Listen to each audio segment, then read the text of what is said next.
orange underwear. I always wear orange underwear. That's important. Thank you for your insightful question. If you must really know, it's all Ivanka Trump's stuff, which you should go out and buy right now. Hi.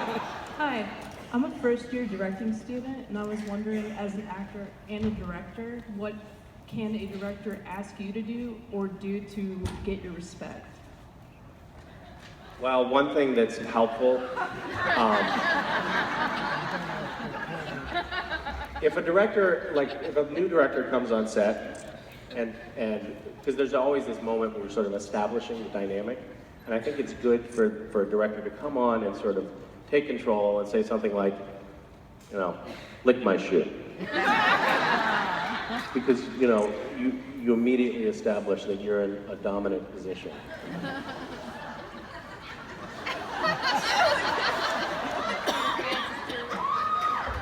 I hope that's helpful. Yeah.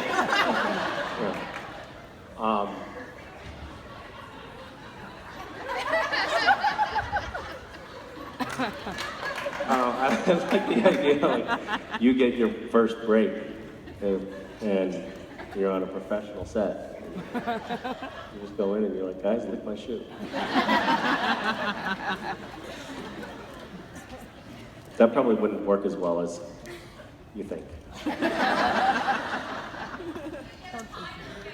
Pie, you might get a pie to the face, yeah. There are things you can ask. I like the notion of, like, what can you ask an actor to do? Because it conjures up all kinds of weird casting couch. I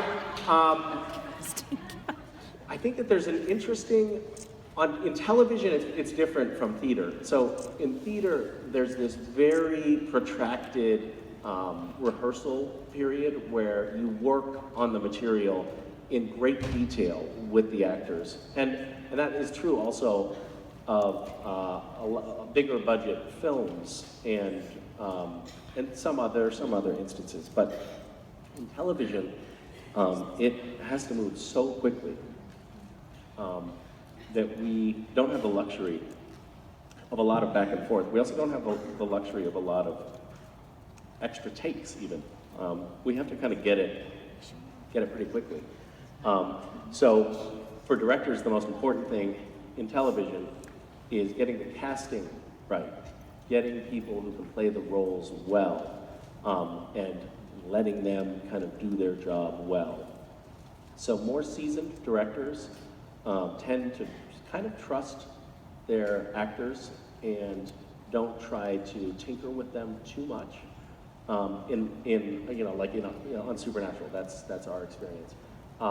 However, good directors also know when to push back when something isn't quite working.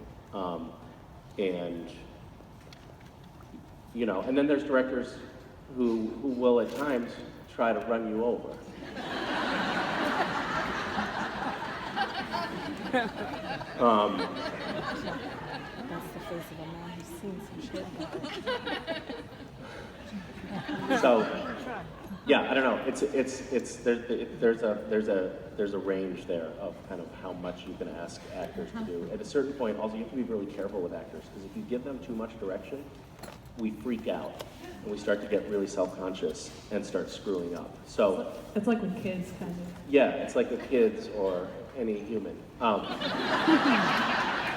So you have to be very delicate in your direction and give. And here's another thing that people screw up: they will give too many pieces. Like in the beginning of that scene, try to be more forceful with that first line, and then in the middle, what would be great is if you turned away on that line about the doorknob, and then at the very end, I want you to just try it with a smile and a cackle. And if you give like 3 different directions to an actor for one scene, they won't remember them, and they'll start short-circuiting. Because you have to remember, actors are some of the least intelligent people in the world. So you have to spoon-feed them a little bit of direction at a time, and you have to calibrate it carefully to make sure that they can process it and speak in simple terms. You have to find that sweet spot. Yeah, exactly.